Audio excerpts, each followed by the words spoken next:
So guys, आज video में ध्रुव हमारे साथ है, जो कि हमारे एक स्टूडेंट थे। रिसेंटली उनका एफिकेसी में सिलेक्शन हुआ एज अ स्टैटिस्टिकल प्रोग्रामर, और ध्रुव को अराउंड 2 मंथ्स या 2 मंथ से ऊपर हो चुके हैं। तो ध्रुव आज के इस वीडियो में हमको शेयर करने वाले हैं कि वो 2 मंथ में उन्होंने क्या सीखा जो कि ट्रेनिंग में उन्होंने नहीं सीखा था, और क्या चेंजेस है। क्योंकि मैं ऐसा मानता हूँ, ट्रेनिंग ट्रेनिंग होती है, रियल टाइम एक रियल टाइम होता है। तो रियल टाइम में उन्होंने क्या चीजें सीखी, क्या डिफिकल्टी फेस की, आज की इस वीडियो में ध्रुव हमें शेयर करेंगे। Yes sir. तो मेरा एफिकेसी में 2 मंथ का ट्रेनिंग हो गया है सर। और पूरा ट्रेनिंग एक स्ट्रक्चर्ड वे में चलता है कि ऑलरेडी उनका रहता है कि ये दिन हमको ये करना है सब, और एसक्यूएल मैक्रोज में ट्रेनिंग चलती है। तो डिफरेंस ये है कि हमको थोड़ा इन डेप्थ पढ़ना पड़ता है, थोड़े बुक्स भी पढ़ने पड़ते हैं मैक्रोज और एसक्यूएल में। हर एक चीज फंक्शन हो गया मैक्रोज में, वो इन डेप्थ हमको पढ़ना पड़ता है। तो 2 मंथ में मैंने SQL macros and clinical concept का मॉड्यूल खत्म हुआ है। तो उनमें हमको इन डेप्थ पढ़ना पड़ता है कि क्या क्या कॉन्सेप्ट आते हैं। ओके। सो ये जो कंपनीज की जो ट्रेनिंग है ध्रुव, ओके, कोई भी लेट सपोज इन यूकेएस एफिकेसी, तो इन ट्रेनिंग में आपके केस में जानना चाहता हूँ कि जैसे एक ट्रेनिंग इंस्टीट्यूट में मोस्ट ऑफली मान के चलो कि एक ट्रेनर का कंट्रीब्यूशन 80-90% होता है, और एक यस स्टूडेंट का कंट्रीब्यूशन रिवीजन पार्ट तक ही होता है कि जो उसने पूरा सिखाया है वो रिवीजन करते हैं। बट कंपनीज की ट्रेनिंग में क्या होता है, ये रेशियो कैसा होता है? क्या ट्रेनर आपको पूरा एक एक चीज सिखाते हैं कि कैसा सिखाते हैं? नहीं सर, हम कह सकते हैं कि 70 और 30 हो रहता है। हमको 70% मेहनत करना पड़ता है और वो 30% वो हेल्प करते हैं हमको। तो this is very important guys. देखो, इसलिए कंपनीज ट्रेंड जो स्टूडेंट्स होते हैं या कैंडिडेट्स होते हैं उनको हायर करते हैं।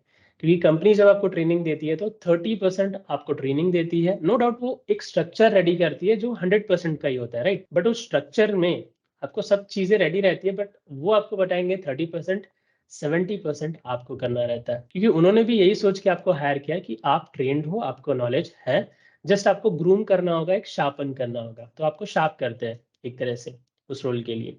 अब बात करते हैं ध्रुव, क्या डिफिकल्टीज एक कैंडिडेट को, लेट सपोज आप मैकेनिकल बैकग्राउंड से, राइट, आपका educational background yes totally sir. दूसरा है, आप एक क्लिनिकल रिसर्च कंपनी में काम कर रहे हो जो कि मेडिकल फार्मास्यूटिकल है, और ऊपर से रिसर्च है, यस प्लस आईटी का वर्क है, सॉफ्टवेयर। इसके यस सर। पहले आपको सॉफ्टवेयर का कोई एक्सपोजर था, नहीं सर, या ऐसा कोई टेक्नोलॉजी एक्सपोजर का, नहीं। जैसे आउटलुक यूज करना, टीम्स यूज करना, ऐसा कुछ?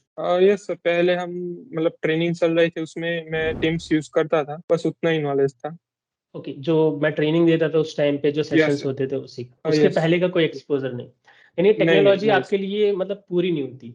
ट्रेनिंग के यस। दौरान ही आपने टीम्स पे मतलब सेशंस अटेंड किए मुझसे, और सॉफ्टवेयर सीखा सर। तो जब यस। आपने स्टार्ट किया वर्क, तो आपको क्या डिफिकल्टीज लगी जब आपने फर्स्ट टाइम टेक्नोलॉजीज यूज की? लेट्स सपोज डे वन से अगर आप थोड़ा बहुत शेयर कर पाओगे, तो क्या चीजें जो आपको लगी कि ये चीजें किसी को अगर पता हो तो बेटर है, या ये चीजें डिफिकल्टीज कॉमनली आ सकती हैं? यस सर, थोड़ी ये कॉमनली सभी को आ सकती है कि टीम्स यूज करना, क्योंकि ज्यादातर कंपनियां माइक्रोसॉफ्ट टीम्स ही यूज करती है। तो हमको पहले से टीम्स आता हो तो थोड़ा बेनिफिट है, और हमको एक्सेल और वर्ड भी आता हो तो वो भी बेनिफिट है, क्योंकि हमको पीपीटीज और वो सब क्रिएट करने रहते हैं। तो ये सब थोड़े सॉफ्टवेयर आते हो तो थोड़ा एडिशनल बेनिफिट है। आपको आउटलुक यूज करने में उसमें कोई डिफिकल्टी आई कि वो नॉर्मल था आपके लिए?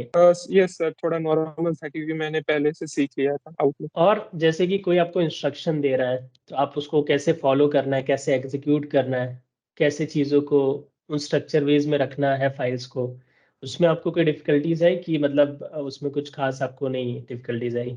यस सर, वो ट्रेनिंग में ही पूरा समझा दिया था कि हमको कैसे करना है। पूरा स्ट्रक्चर वे में इंडक्शन भी चलता है 1 वीक में, तो वो पूरा समझा देते थे कि हमको कैसे करना है पूरा। ओके। तो इसके अलावा आपको और क्या चीज़ें सीखने मिली जब आपने जॉब स्टार्ट की तो? यस सर, सीखने में तो सर पूरा हमको इन डेप्थ थोड़ा सीखना पड़ता है सेस में। और हमको क्या है कि पहले इतना डेडलाइन नहीं होता, हम ट्रेनिंग में होते हैं तो उसका प्रेशर नहीं रहता है कि हमको ये काम इतने इसके ड्यूरेशन में ही करना है। पर कंपनी में क्या है, ये ड्यूरेशन में हो जाना चाहिए, तो हमको रेगुलरली काम करना पड़ता है। और ये सीखने मिला सर कंपनी से। सो गाइज, ये जो डेडलाइन वाली चीज़ है ना, एक बहुत बड़ी चीज़ है। देखो, इसके पहले अगर आपने कभी कॉर्पोरेट में वर्क नहीं किया, आपने फर्स्ट टाइम किसी ट्रेनिंग इंस्टीट्यूट से ट्रेनिंग ली है, तो पहली बार आप ट्रेनिंग इंस्टीट्यूट से ट्रेनिंग ले रहे हो, तो शायद वहाँ पे चीज़ें स्मूथ हो। शायद नहीं, मान के चलो 80% ऑफ टाइम वहाँ पे चीज़ें स्मूथ होंगी। लेकिन जब आप रियल टाइम पे काम करोगे ना, तो वहाँ पे डेडलाइंस होती हैं, टाइमलाइंस होती है, और आपको लिटरली वो फील होता है। वो डेडलाइंस और टाइमलाइन वो आप महसूस करते हो, आपको कोई महसूस नहीं कराता है यू विल फील इट। आपको ऐसा लगेगा कि उनका भी काम हो गया या किसी का नहीं भी हुआ तो मेरा काम बाकी और मुझे सबमिट करना था। तो इसके लिए जब आप अपनी ट्रेनिंग करते हो ना गाइस, तो अपने ट्रेनिंग के दौरान ही इस चीज की हैबिट डाल लो कि जो चीज आपको जिस दिन मिली है आप उस दिन नहीं तो नेक्स्ट दिन आप कंप्लीट कर लो, ठीक है, विदाउट एनी रीजन। अगर रीजन है तो वैलिड होना चाहिए और आपको ही लगना चाहिए कि ये रीजन क्या सही में रीजन है, क्या इस काम की वजह से मैं नहीं कर सकता था या आर्टिफिशियल है। क्योंकि जब आप कंपनी में काम करने जाओगे तो जब आपको ऑन टाइम चीजों को करना पड़ेगा, ऑन टाइम फॉलो करना पड़ेगा, तो आपको वहां पे दिक्कतें आ सकती हैं। फिर उससे क्या होगा, आपका जो लर्निंग कर्व है उसमें आपको बहुत वेरिएशन आ सकता है, डिफिकल्टीज आ सकती है। अगर आप ट्राई करते हो सेम डे समझने का, कंप्लीट करने का ट्रेनिंग के दौरान ही, तो ये एक हेल्दी हैबिट होती है। ये कोई बुरी या अच्छी चीज नहीं होती, बट एक हैबिट होती है। ऐसा जरूरी नहीं है हर किसी की सेम हो, बट पहले से ये चीज की आदत डाल दो तो ये आपके लिए। तो ध्रुव, और कोई आप लर्निंग शेयर करना चाहोगे अपनी तरफ से? यस सर, मतलब जो अभी फ्रेशर है जो इसमें आना चाहिए, तो उनको मैं सजेशन देना चाहता हूँ कि आप कंसिस्टेंसी रखो पढ़ाई में और वो एक्टिवली अप्लाई करते रहो, तो आपको इंटरव्यूज और वो सब आराम से मिल जाएगा। तो गाइज यहाँ पे ध्रुव ने बहुत सही कहा है। यही चीज मैं बार बार वीडियो में कहता हूँ कि आपको पेशेंस होना चाहिए, स्पेशली ये क्लिनिकल सेस या स्टैटिस्टिकल प्रोग्रामर जॉब के लिए। मिनिमम ऑफ 4 महीने सीखने के और 4 महीने इंटरव्यू मिलने और क्रैक करने के, यानी 8 मंथ्स का पेशेंस तो आपको कहीं ना कहीं होना ही चाहिए। इतना टाइम ड्यूरेशन अपने दिमाग में रखना है। अगर इससे शॉर्ट ड्यूरेशन आप रख के चलते हो तो उसमें चांसेस बहुत ज्यादा है कि आप मेट ना कर पाओ जो आपने सोचा है। ऐसा नहीं है कि आप पूरा एफर्ट दे रहे हो तो नहीं हो पाएगा, उससे पहले हो जाएगा। हमारे ही कुछ स्टूडेंट है जिनका सिलेक्शन 5 महीने में भी हो जाता है, 6 महीने में भी हो जाता है, ऐसे 4 महीने में भी हुआ है।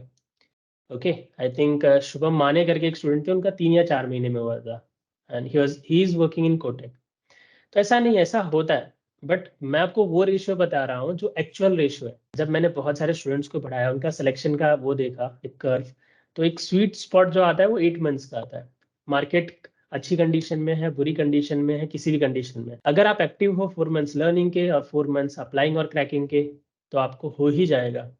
बट ये आपकी कंसिस्टेंसी रेगुलर होनी चाहिए। अगर आप मिस करते हो तो उतने दिन आपके आगे बढ़ते जाते हैं, आपके दिन और बढ़ते जाएंगे। तो इससे अच्छा है कि आप 8 मंथ कंसिस्टेंसी दे के कर लो और you will get selected. Okay, so guys, आज की इस वीडियो में ध्रुव के साथ हम इतना ही रखते हैं, जस्ट बिकॉज कि मुझे नहीं लग रहा कि और कुछ क्वेश्चंस है मेरे पास ध्रुव के लिए। तो आज हम यही खत्म करते हैं। बाकी आप कमेंट में बहुत सारे क्वेश्चन पूछ सकते हो। मैं ट्राई करूंगा कि नेक्स्ट जो मैं वीडियो बनाऊं ध्रुव के साथ, तो वो सारे क्वेश्चंस मैं इंक्लूड करूं और उनके आंसर्स करूं। और ध्रुव के साथ हम और भी वीडियो बनाएंगे जब उनको 6 मंथ्स या 1 ईयर का एक्सपीरियंस हो जाएगा, ताकि तब जब वो प्रोजेक्ट पे असाइन हो चुके हो, काम कर रहे हैं, तो अपना एक्सपीरियंस शेयर कर पाए। सो गाइस, आगे जाके मैं और भी वीडियोस लाऊंगा जो सभी के लिए यूजफुल होंगी, और ध्रुव आपके लिए भी। क्योंकि हमारे कुछ ऐसे स्टूडेंट्स हैं ध्रुव जिनको काम करते हुए 1 ईयर प्लस हो गए या 2 ईयर प्लस हो गए। तो शायद उनकी वीडियो देख के आप भी कुछ सीख पाओ कि 1 ईयर या 2 ईयर में उन्होंने क्या सीखा। तो यस। गाइस, आज की इस वीडियो में इतना ही रखते हैं। तो जो भी आप चाहते हो क्लिनिकल साइंस के रिलेटेड क्वेश्चंस पूछना, ठीक है, या जो भी डाउट्स है आप कमेंट में जरूर पूछो। मैं चाहूंगा कि मैं वो क्वेश्चंस अपने स्टूडेंट से पूछूं और वो आंसर करे, ठीक है। मैंने भी काफी वीडियोस बनाई हैं, बट मैं चाहता हूं कि जब आप स्टूडेंट अपना एक्सपीरियंस शेयर करेगा मेरा, तो वो एक रियल टाइम एक्सपीरियंस शेयर करेगा मोस्ट प्रॉब्ली। मैं भी आपको रियल टाइम ही करूंगा, बट क्योंकि उसके साथ रिसेंटली वो चीजें हो रही हैं, उसके पास रीसेंट एक्सपोजर है, तो अपना रीसेंट बता पाएगा कि अभी क्या हुआ मेरे साथ, क्या हो रहा है, या क्या चल रहा है, जो भी चीज़ है। तो वो एक्सपोजर भी आपको मिले, मैं वो भी ट्राई कर रहा हूँ। तो मिलते हैं अगली वीडियो में, तब तक के लिए बाय बाय एवरीवन।